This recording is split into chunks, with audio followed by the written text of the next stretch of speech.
여의도 맨션 구독자 여러분 안녕하십니까? 예, 오늘은 특별한 분 한 분 모시고 가장 사회적으로 지금 이슈가 되고 있는 문제 몇 가지 좀 짚어보려고 합니다.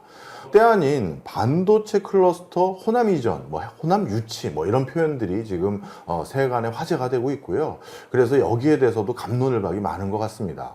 그리고 우리 여의도 맨션 오랫동안 구독하신 분들은 아시겠습니다만 저도 지역 균형 발전이라든가 지역 소멸 문제에 대해서 굉장히 관심이 많다라는 거 아마 아실 겁니다. 그렇다면 이 두 개가 맞물려서 오히려 해답이 되는 건지, 아니면 지금 전 세계로 오히려 뻗어 나가야 될 반도체 산업을 이렇게 지역으로 보내면 이거 어떡하냐, 좌초되는 거 아니냐, 이런 걱정도 하시는 분도 계십니다. 그래서 그런 부분에 대해서도 좀 여쭤보려고 하는데요.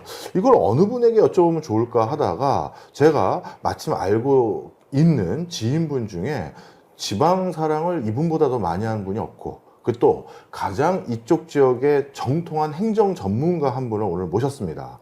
전 광주광역시 부시장을 역임하셨던 우리 이병훈 의원님을 어렵게 이 자리에 모셨습니다. 의원님 안녕하셨어요. 예, 안녕하십니까. 예, 정말 오랜만에 뵙습니다. 예, 그렇습니다. 의원님은 워낙 많은 분들 뵈니까 기억을 못 하실 수 있습니다만, 광주 부시장 하셨을 때요. 예. 저에게 임명장 아니면 감사패를 주신 적이 있습니다. 비엔날레 때. 맞습니다. 제가 그냥 나이 들어서 디자인도 한 번 더 공부를 한 적이 있는데, 그때 광주 비엔날레라는 아시아에서 진짜 제일 큰 디자인 비엔날레인데 거기에 참여할 수 있는 영광을 한번 주셔가지고 제가 그때 한번 열심히 제 나름대로는 해본 적이 있는데, 그때 뵙고는 사실 한 번도 뵌 적이 없는 게 더 영전을 하셔서 국회의원이 되시는 바람에 제가 감히 연락도 못 드리고 그랬는데, 마침 이 이슈에 대해서 가장 해주실 말씀도 많을 것 같고, 또 지금 보직을 하고 계시더라고요. 호남발전특위 수석 부위원장님. 그래서 오늘 이렇게 자리 내주셨다, 다시 한번 시간 내주신 거에 대해서 감사드리고요. 네네. 자, 직접 여쭤보겠습니다. 호남권 반도체 유치, 이 주장이 나온 이유, 배경 어떻게 받아들여야 되나요? 지금 이제 세계적으로 반도체하고 AI 데이터 센터가 이게 쌍벽을 이루고 있잖아요. 네. 이제 앞으로 모든 시대는 우리 지금 쓰고 있는 스마트폰부터 PC라든가 모든 게 반도체가 안 들어갈 수가 없잖아요. 그렇죠. 이 반도체는 세계 경제를 좌우할 것이고, 우리나라 경제의 반도체 수출도 25%가 지금 반도체 수출 아닙니까? 네. 그런데 이제 이 반도체는 어쨌든 물을 엄청 먹는 함하고 전기를 엄청 먹는 함이에요. 그렇죠. 그래서 지금 용인에 지금 삼성과 SK 하이닉스가 대규모로 지금 짓고 있는데, 자, 용인 것을 갖다가 옮기자, 이런 취지라기보다는 네. 지금 세계적인 추이가 분산형 클러스터로 갑니다. 예. 반도체가. 예. 자, 반도체는 일단 전력을 많이 소모하고 물을 네. 많이 먹고, 또 기후 위기에 또 문제가 되면은 예. 이게 한 번만 정지돼도 수백억이 날아가거든요. AI 데이터 센터나 반도체 공장은 24시간 돌아가야 돼요. 예. 그런데 이제 문제는 어디가 있느냐? 용인에가 지금 대규모로 지금 짓고 있는데, 예. SK 하이닉스는 이제 1기가 내년에 완성되고 4개 공장 중에서, 네. 삼성은 이제 삽질도 못 하고 있어요. 그렇죠. 부지에다가. 예. 앞으로 이게 반도체라는 것을 제대로 키워내려면은 분산형 클러스터로 돼야지, 한 군데 집중돼서 문제가 생기면은 이건 국가적으로 또 기업적으로 되게 큰 문제다. 네. 그래서 용수나 전력이 풍부한 호남 지역이 하나 대상이 되지 않느냐. 네. 그러면 이제 반도체가 여러 가지잖아요. 예. 팹리스라고 설계가도 있고 팹 공장이 있고 또 네. 패키지가 있잖아요. 예. 팹리스야 지금 세계적으로 보면 미국이 거의 좌우를 하고 있지 않습니까? 예. 그럼 우리가 팹하고 패키징 이게 굉장히 중요한데, 그 지역 특성에 맞게 지속 가능한 반도체 공장이 들어서려면은 호남 쪽이 적지일 수 있다. 그러면 거기에 맞는 것을 공장을 짓는 게 좋겠다. 그런 취지죠. 네. 예. 무슨 말씀인지는 이해가 됐어요. 그런데 일각에서는 또 제가 본의 아니게 오늘 악역을 할 수밖에 없어서 이해해 주시기 바랍니다.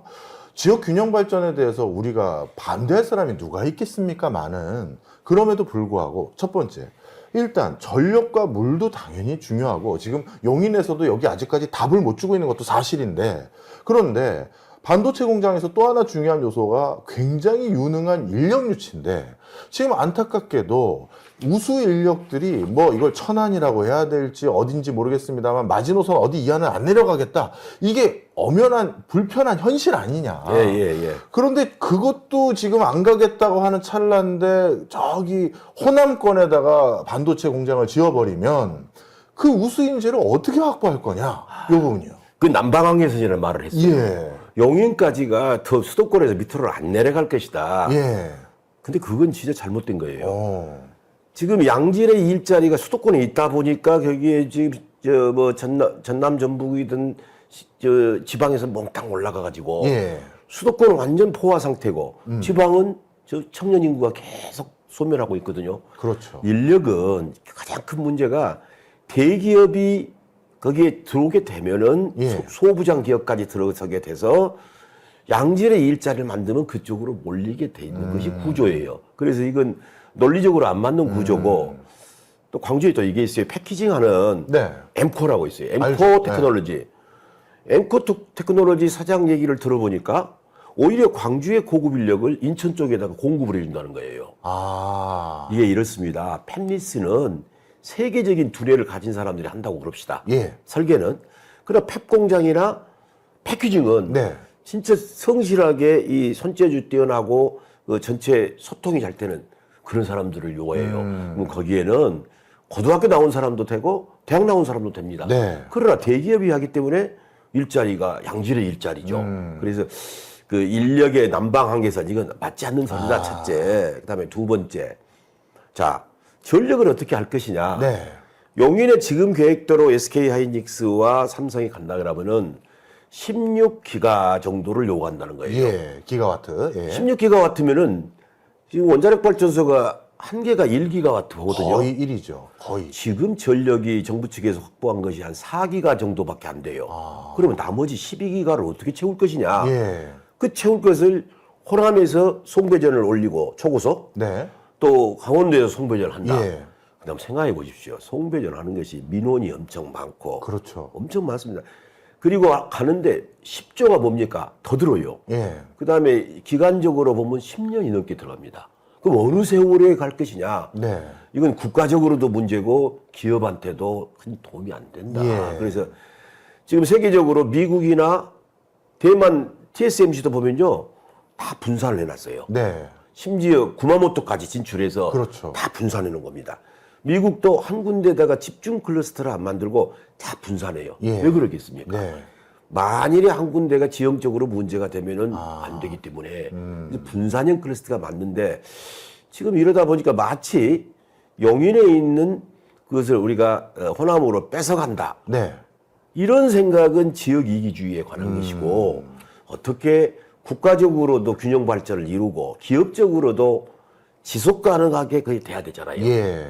우리가 크게 봐야죠. 젊은 사람들의 일자리도 봐야 되고 국가가 전체적으로 수도권에 지금 52%가 넘게 집중이 돼 있으니까 얼마나 수도권이 과밀해 가지고 문제가 많습니까? 네. 지방은 소멸되고 있고 이걸 균형 있게 발전시키는 것이 결국은 국가 전체로 봐서 또 미래 세대에 도움되고 그러지 않겠어요? 그래서 네. 이것은 이 포괄적으로 생각하고 멀리 보고 이렇게 해서 가야지 이렇게 아주 그 현미경으로 내다보고 그렇게 판단하시면 안 된다. 네. 이렇게 봅니다. 알겠습니다. 예를 들어서 지금 호남권에서 유치하려고 하는 반도체 공장은 세계 탑티어의 우수 인력이 필요한 것이 아니라 성실하고 오랫동안 현장에서 근무할 수 있는, 그래서 고등학생도 들어갈 수 있을 정도의 숙련공 정도면 되는 것이고, 물론 대학생들도 들어오지만요.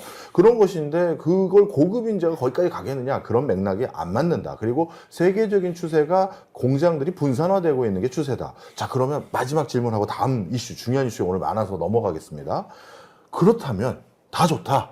우리 부시장님 말씀 듣고 보니까 진짜 맞는 것 같습니다라고 생각하는 분들도 꽤 계신다고 쳐봐요. 그럼 마침 왜 그 반도체 공장이 호남이어야 됩니까?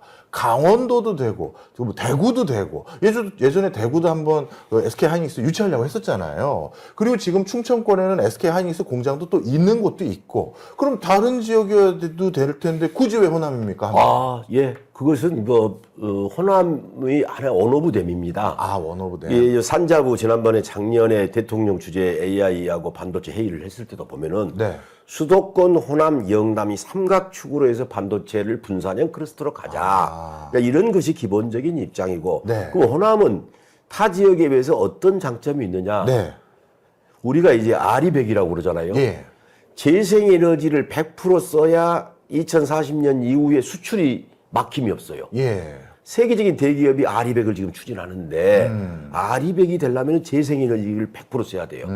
지금 우리나라에서 100%를 재생에너지로 할 수는 없습니다. 네. 태양광, 그다음에 풍력, 조력 같은 것이 있잖아요. 예. 전기를 생산하는 게 한계가 있기 때문에 일부는 또 저장 ESS에다가 저장도 하지만은 예. 기본적으로 24시간을 돌리려면은 전력이 부족하죠. 그렇죠. 그래서 지금은 당장 원전도 쓰는 겁니다. 예. 영광 원전이 있잖아요. 네. 그걸 쓰고 그 사이에 개발해야 될 것이 재생에너지를 더 보강해야 돼요. 그게 가장 큰 게 수소. 네. 수소 발전이 하나 있고요. 네. 또 하나가 인공태양 부분이 있습니다. 예. 그런데 희한하게 호남의 여수산단해가 우리나라에서 가장 많은 부생 수소를 생산해요. 이 부생 수소를 소위 말하면 개질을 하든 해서 네. 수소 발전을 일으키는 것이 굉장히 앞으로 남은 과제고 네. 또 하나 큰 것이 이번에 나주에 유치가 됐던 인공태양 네. 연구소. 네. 이게 어마어마한 에너지원입니다. 근데 이게 다 재생에너지로 되거든요. 그렇겠죠.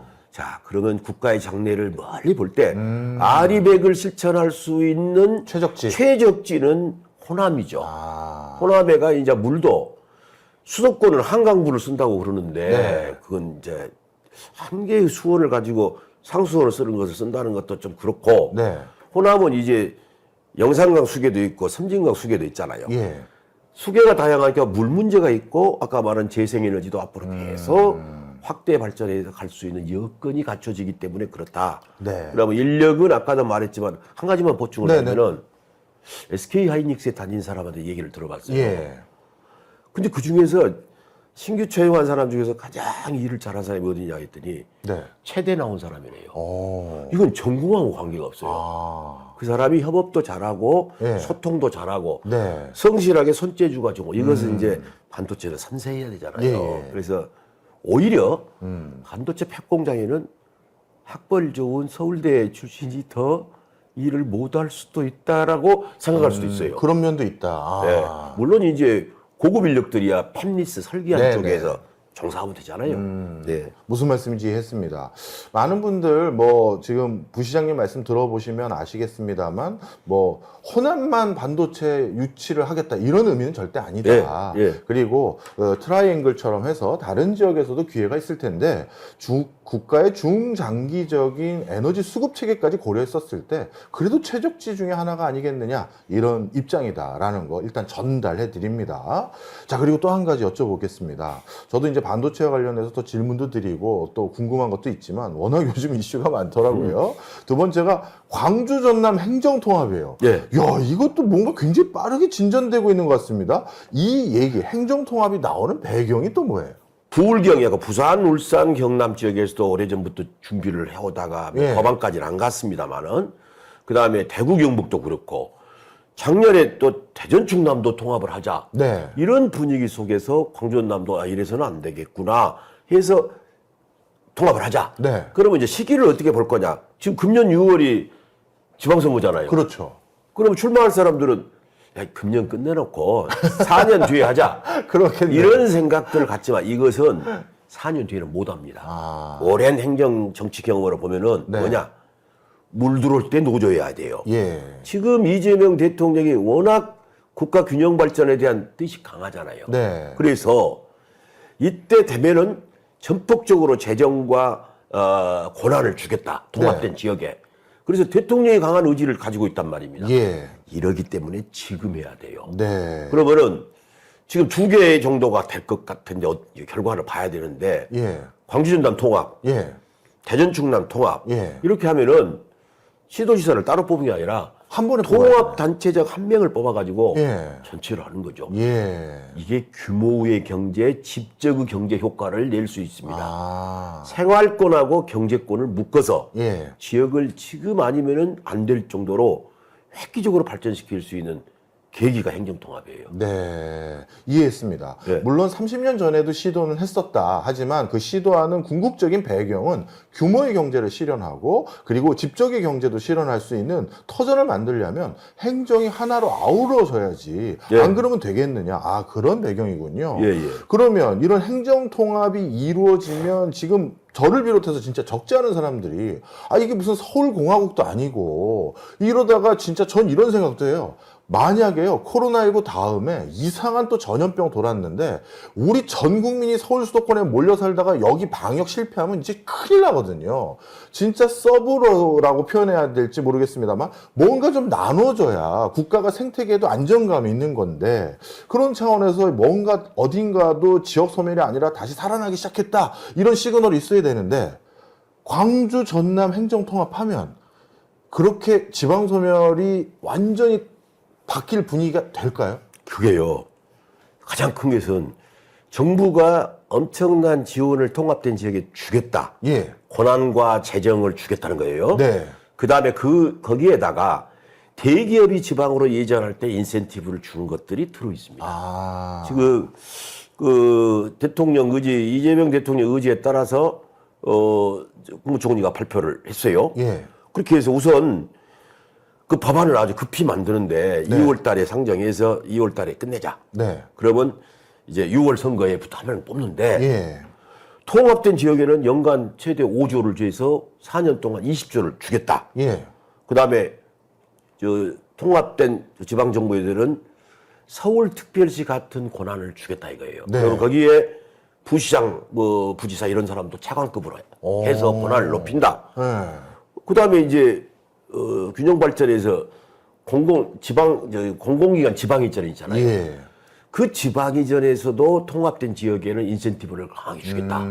그러면 이제 지역 전략 산업과 관련된 그런 데다가 공공기관을 지방으로 이전하고 네. 그다음에 대기업이 지방으로 이전할 수 있을 때 지금 수도권에서 멀수록 법인세를 절감한다든가 이런 여러 가지 인센티브. 예. 그다음에 또 이런 게 있죠. 지방은 항상 중앙정부에 매달려 갖고 있는데 뭐 하나를 하더라도 보조원 가서 중앙에 머리 숙이고 이렇게 하던 것을 그래도 원스톱으로 처리할 수 있는 거. 그다음에 규제를 완화할 수 있는 것을 중앙정부로 오르락 내려가면서 막 얘기해서 겨우 되는 것을 네. 자율권을 주면은 지역의 특성에 맞게 예를 들어서 예. 이제 모빌리티를 한번 보십시다. 자동차가 지금 무인 자동차, 자율 자동차 되는데 예. 이걸 안전성 시험 같은 걸 해야 될 거 아니에요. 그렇죠. 이걸 이제 국토부라든가 이게 전부 허가를 받으면 시간이 걸리고 하는데 해당 지역의 특성에 맞게 우리가 알아서 하겠다. 그렇죠. 테스트 베드를 만드는 거예요. 네. 그럼 거기서 검증이 끝날 수 있게끔 이런 것들이 아주 긴밀하게 이루어질 수가 있다. 네. 그러면 이제 전국이 이제 지금 이 정부가 추구한 게 5국 3특이에요. 네. 수도권. 영남의 밑에 이제 부울경의 동부권이 2개 권역으로 대구 경북하고 네. 부울권. 그다음에 호남권, 네. 중부권. 예. 큰 묶음이 5개가 나오고 예. 3특이라고 해서 이제 3특은 제주도, 예. 강원도, 네. 그다음에 전라북도. 여기는 또 거기에 맞게 하겠다. 그러면 크게 봐서 전국이 지금은 17개 시도로 돼 있던 것이 예. 이렇게 되면은 얼마나 간결하게 해서 이게요. 네. 분절돼 갖고는 안 되죠. 예. 지금 우리가 자꾸 융복합 하는데 그래야 경제적 효과. 또 이 지역들이 어찌 보면 역사적 뿌리가 있잖아요. 각기. 그렇죠. 예. 생활권이 같은 데를 경제적으로 묶어내자.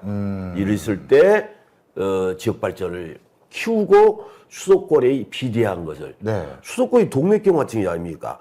동맥경화증을 수도권에 사는 사람도 불편하잖아요. 예, 그런 의미가 있는 것입니다. 네, 알겠습니다. 그럼 또 제가 본의 아니게 또 악역을 하나 하면요. 저도 KDI에 있었을 때도 마찬가지고 또 지역에서 뭐 광주뿐만 아니라 대구, 뭐 부산, 저도 일 같이 안 해본 지자체가 없을 정도인데 그 과정에서 이런 지적들도 없지는 않습니다. 뭐냐 하면 이게 참 저도 마음이 아파요. 중앙정부에서 뭔가 지자체 예산을 내려보냅니다. 근데 그 예산을 가지고 지자체가 이제 지역산업도 융성하게 발달시키고 뭔가 새로운 걸 하기 위해서 뭔가 그 돈을 써야 되는데 제가 그 마음도 이해가 가요. 아니, 중앙에서 지방에 돈 쓰라고 줬는데 그럼 이 돈이 지방 기업에 먼저 배정되거나 지방의 털을 잡고 오랫동안 활동했던 지방 뭐 어떤 전문 인력이나 이런 사람들이 그 예산을 받아다가 사업을 해야지. 갑자기 이 지방에 예산 준 걸 또 서울에 있는 명망 있는 무슨 디자인 회사니 무슨 설계 회사니 거기에서 들고 와가지고 이걸 따먹으러 가려면 우리 지방에 예산 준 이유가 뭐냐? 이것도 일리는 있잖아요. 야. 그런데 저도 일 많이 했다니까요. 잘하시네요. 근데 또 한측에는 아니 이것도 참 불편하지만 가능성이 지방에 있는 인력보다 서울과 수도권에 있는 인력이 약간 더 유능하거나 국제적인 감각이 있거나 그럴 가능성이 조금 더 높은 것도 불편한 진실이거든요. 그러면 지방에 뭔가 그럴싸한 계획을 수립하고 이걸 인프라를 만들려면 그 우수한 애들을 데려다가 지방에 그걸 해달라고 해도 지방 소멸을 막을지 못 막을지 모를지언데 이 지방 애들한테 다 줘버리면 이 돈이 다 흐트러 쓰이는 게 아니냐. 어떻게 생각하세요? 와, 잘하시네요. 저 쉬운 사람 아닙니다. 비즈니스를 해보셨죠? 네. 이래서 그래요. 지금 우리가 이렇게 초광역으로 묶는데 네. 정말 조심해야 될 것이 네. 자, 우리가 국가 균형 발전을 논하는데 네.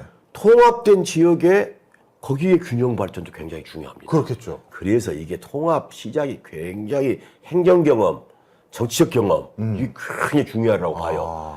자, 예컨대 중앙에 좋은 두뇌가 있고 지방도 키워야 되는데 자, 기업만 보십시다. 예. 대기업을 이전하는데 그 인센티브를 주면 기존에 있던 지방에 있는 기업들 어떻게 할 거냐. 이런 밸런스를 유지하는 게 필요해요. 첫째, 밸런스를 유지하는 게 필요하고 예.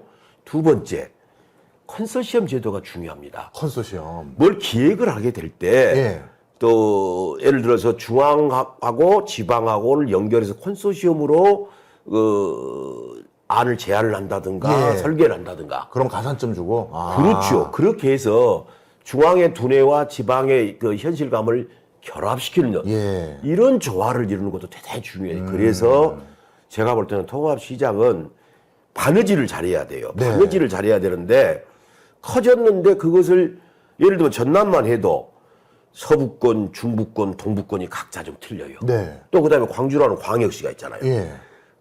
행정 자체가 해양 행정도 있고 에너지 행정도 있고 산림 행정 또 농업, 어업 다 또 있네요. 도시 이제 무지무지 많아요. 그렇네요. 예. 그래서 이것을 전체적으로 통할할 수 있는 균형 감각을 갖는 통합 시장이 잘 중요해. 그 사람이 바느질을 잘해야 된다. 예. 이렇게 보는 겁니다. 아주 좋은 지적을 해주셨어요. 아닙니다. 네, 저도 좀 네. 이해가 됐습니다. 그렇죠. 뭐 하나는 중요하고 뭐 하나는 등한시하면 안 되는 거잖아요. 맞습니다. 그래서 진짜 균형 감각을 가지고 이게 이 판이 깨지지 않게 만드는 경험이 무엇보다 중요하다. 무슨 말씀인지 했습니다. 자, 그런데 이 상황에서 5국 3특을 가장 적극적으로 추진하고 있는 마중물 역할을 광주 정남이 하고 있는 것 같이 보여요. 지금 행정통합 추진 절차 어떻게 돼가고 있습니까? 얼마 전에요. 네. 이재명 대통령께서 중국 갔다 오셔가지고 예. 바로 광주 전남 국회의원들을 오찬에 청와대 초청을 했어요. 예, 뉴스 봤습니다. 난 정말 국가를 균형 발전을 시키고 싶고 균형 발전을 시키는데 가장 낙후 지역이 호남 아니냐. 그래서 여러분들이 정말 통합에 시간적 제약이 있지만은 이때 아니면 언제 하겠습니까? 여러분들이 좀 힘을 합쳐서 그걸 해 보세요. 예. 그렇게 해서 지금 2월 달 내로 이제 법안을 내놓을 거예요. 근데 다행히 법안에 담을 내용이 많죠. 네. 많은데 옛날에 부울경이 검토해 놓은 게 있고 네. 대구 경북이 검토해 놓은 게 있고 대전 충남이 검토해 놓은 게 있어요. 그걸 얼개를 잡아서 가는데 제 생각에는 이럴 것 같습니다. 이 법안에 모든 걸 다 담을 수가 없어요. 시간적 네. 제약 때문에. 네. 그래서 큰 원칙. 자, 광주 전남 통합 특별시가 되면은 그 시장 한 명 뽑는다. 또 교육청 있잖아요. 네. 광주 교육감, 전남 교육감 한 명 뽑는다. 네. 자, 이거 나오잖아요. 예. 자, 그러면 시의원, 도의원, 구청장, 단체장 어떻게 할 거냐?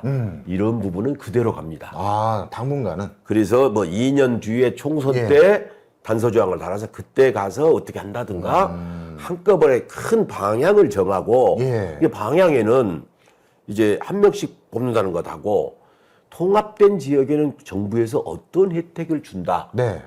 오늘 대통령 지시에서 국무총리가 발표한 그런 내용들이 이제 법안에 좀 들어갈 거예요. 네.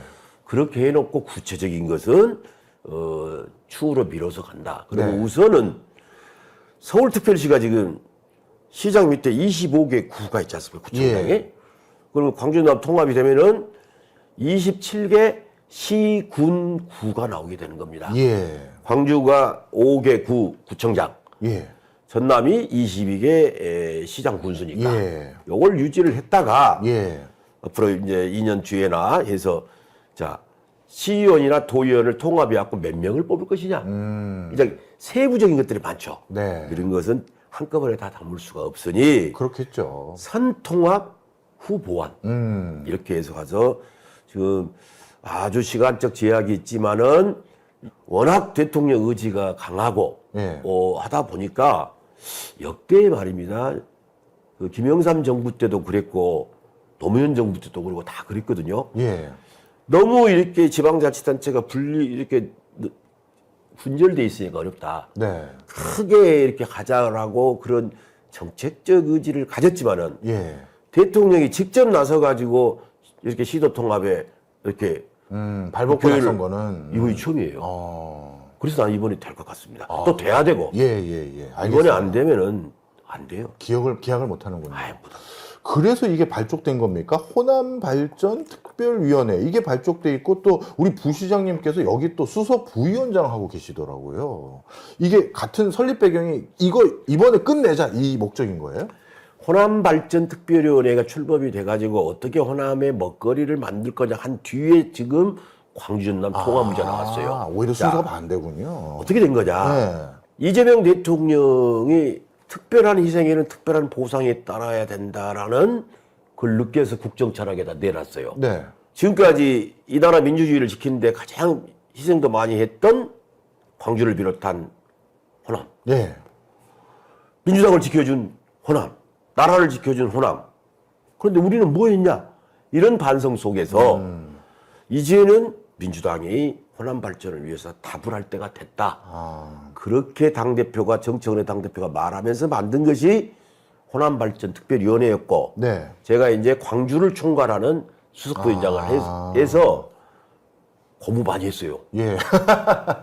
구석구석을 여러 돌아다녀 봤습니다. 그래서 예. 저희들이 그 광주를 어떻게 이재명 정부 내에 어떻게 먹고 살 거리를 정말 밝힐 것이냐. 네.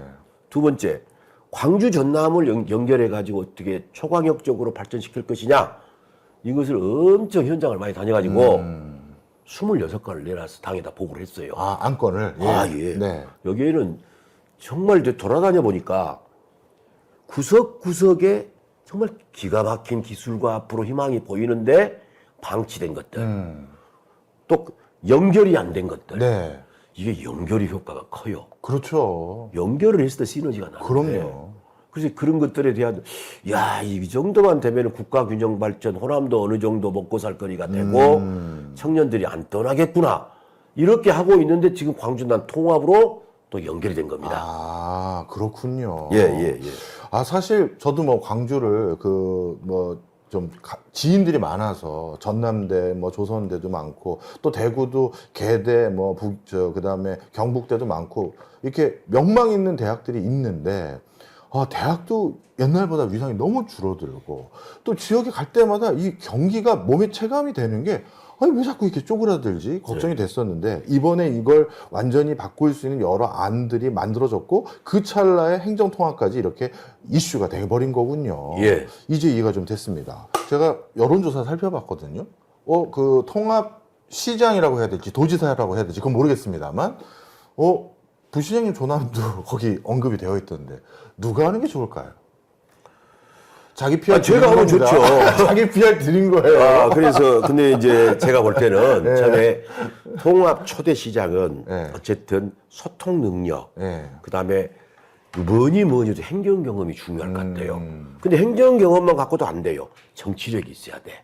그래서 제가 볼 때는 이 양시도의 그 행정을 해본 경험이라든가 중앙정부에 근무했던 경험, 그다음에 국회의원으로서 정치를 해본 경험들이 어우러진 것이 최고예요. 네. 그런데 제가 쫙 둘러보니까 나온 사람들 중에 그걸 다 가진 사람이 저밖에 없었다. 제가요 광양군수를 할 때 통합을 했어요. 네. 94년에 30대 때 광양군수 할 때 네. 동광양시하고 광양군 통합을 했어요. 네. 94년에. 오. 그리고 그 공우주센터도 제가 도에 있을 때 유치한 장본인입니다. 해양엑스포, 여수 해양엑스포도 한 번 떨어지고 두 번째 유치할 때 제가 기획관리장 할 때 했던 거예요. 네. 광주부시장 할 때는 현대자동차 유치해서 노사상생을 만들 때 그 캐스퍼. 네. 저 알죠, 그건. 네. 그런 것도 있고, 제가 중앙정부에 있을 때는 노무현 정부의 국가균형발전위원회에 있었어요. 문화체육관광부도 있고. 예. 그래서 초대 통합시장은 중앙, 지방, 행정 경험, 정치력 이런 걸 갖고 전체 소통을 하고 해내는 것이 가장 중요하다 그렇게 봅니다. 자, 그러면 뭐 제가 오늘 부시장님 모신 이유가요. 사실 요즘 뭐 정치만 얘기하는 여러 채널들은 너무나도 많지만 그런 수많은 채널들에서 어느 쪽에서 뭐라고 대답했는데 어떻게 생각하세요? 뭐 이런 싸움만 붙이다 보니 이런 오랜 행정 경험 가지고 계신 분들이 가지고 있는 이 행정적인 또는 정책적인 담론 이런 거 말할 때도 없고 저도 물어볼 때도 없고 그래서 이렇게 시간을 좀 내달라고 부탁을 드렸는데 진짜 흔쾌히 와주셔서 너무 감사드리고요. 아유, 제가 감사할 아유, 겁니다. 아닙니다. 네. 제가 이 저희 같은 채널에 오실 분이 아니신데 시간 내주셔서 다시 한번 감사드리고 마지막으로 이 수도권 집중 심화 이거는 국가 전체적으로도 마이너스인 거 아니겠습니까? 이런 상황에서 그 과정에서 또 호남 지역도 인구 감소가 특히 전남은 인구 감소가 너무 심각하잖아요. 이 구조적인 원인들 해소하기 위한 오랜 행정 관료로서도 또 재임하셨으니까 보관 있으십니까? 자, 우선 왜 그렇게 빠질까? 예. 자, 우리가 예전에 농사 짓고 살 때 농경문화 시절에는 호남에 쌀농사 많이 지었잖아요. 그렇죠. 그러다 보니까 서부권이 그래도 먹고 사는 데는 지장이 없었어요. 네. 자, 산업사회가 되다 보니까 네. 이제 동부권, 영남권이 발전을 하게 된 것이죠. 네. 자, 그러다 보니 일자리가 없어요. 일자리를 없어서 소위 말하면 그 당시 뭐 공순이라고 막 그랬잖아요. 서울로 봉제공장으로 가고 또 경남이나 대구에 가서 그런 데 가서 근무하게 되고 그때부터 일자리가 없고 먹고 살 거리가 없다 보니까 호남 사람들이 자꾸 타향살이를 하게 된 것이죠. 예. 자, 최근에 와서도 지금 이렇게 됩니다.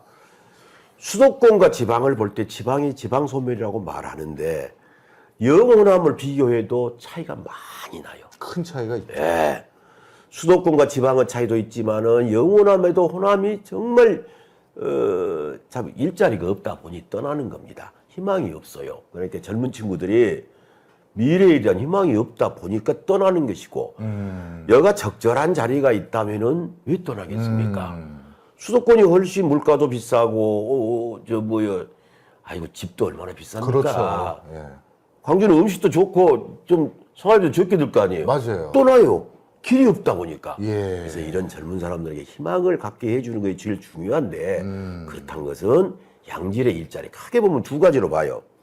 첫째는 취업인데 취업에는 양질의 일자리가 대기업이 들어오게 되면은 그가 협력업체 소부장이 기업이 들어오게 되잖아요. 네. 이게 약했다는 것이고 또 한 축은 창업이에요. 창업 생태계가 유지가 되려면 투자할 자본금이 있어야 되고 예를 들면 이스라엘 같은 경우는 실패 경험을 얼마나 높이 평가를 합니까? 그렇죠. 미국도 그렇고 네. 적어도 한번 실패를 해본 사람들은 실패를 할 가능성을 더 줄어들죠, 확률이. 예. 그래서 실패한 사람을 존중하는 사회가 돼야 돼요. 네.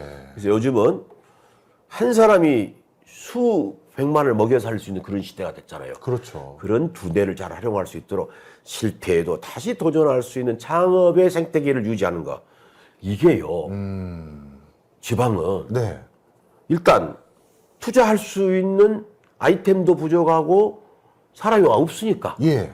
투자금도 없고 네. 금융 시스템도 없고 이게 안 돼 있는 겁니다. 예. 그래서 이제 이렇게 행정 통합하고 잘 가꾸게 되면은 취업 기회도 대기업을 유치해서 하고 창업 생태계를 잘 만들어서 예. 야 나는 뭐 월급쟁이 안 할 거야. 예. 내가 정말 이거 연구를 해가지고 내가 세계적인 기업을 만들겠다.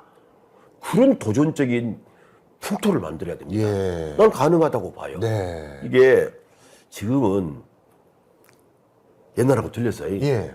산업사회 때는 단계적으로 부를 축적하잖아요. 예. 지금 AI 시대는요. 네.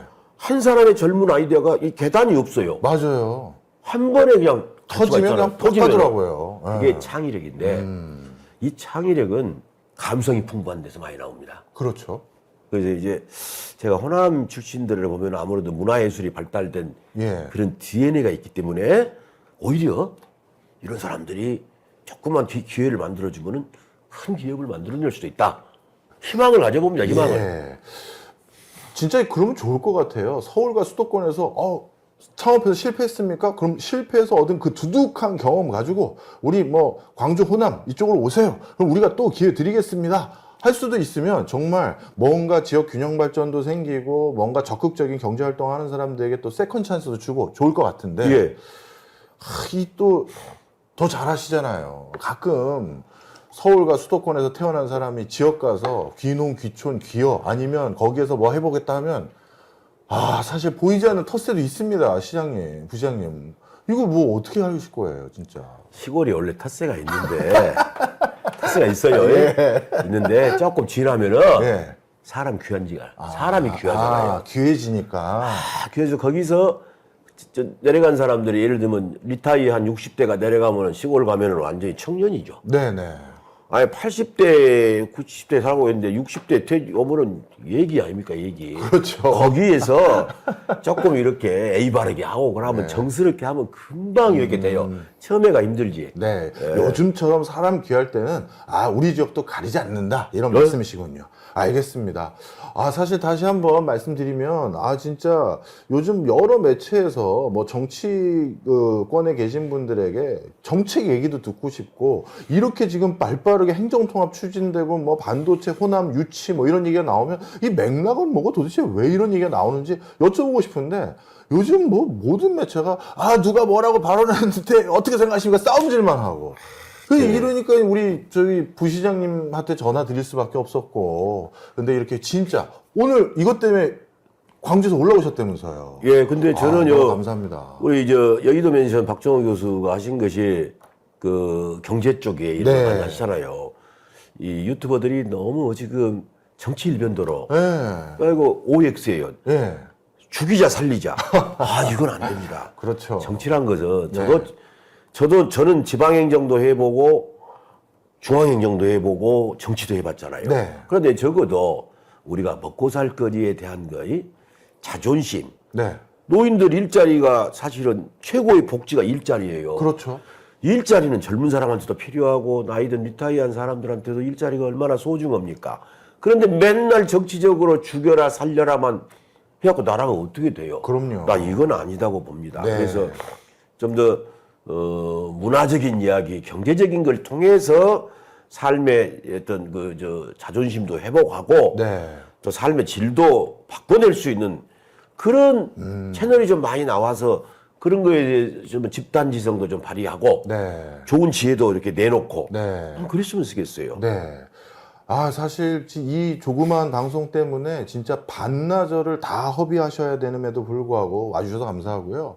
이 호남권 반도체 유치가 그럼 수도권 어떻게 하는 거냐? 그럼 호남만 좋은 거냐? 이런 OX가 아닙니다. 수도권도 살리고 호남 지역도 살릴 수 있는 묘수를 찾는 게 행정가의 역할이고 또 정치가의 역할들 아니겠습니까? 그런 오늘 해안을 주실 수도 있는 분이시기에 이렇게 흔쾌히 요청드렸는데 나와주셔서 다시 한번 감사드린다는 말씀 드리고요. 앞으로도 또 좋은 일 많으시길 바라고 또 어디 내가 중요한 아이디어가 생겼는데 또 정책적으로 중요한 이 담론을 해야 되는데 말할 데 없으시면 연락 주세요. 아유, 감사합니다. 예. 알겠습니다. 오늘 고맙습니다. 아유, 감사합니다.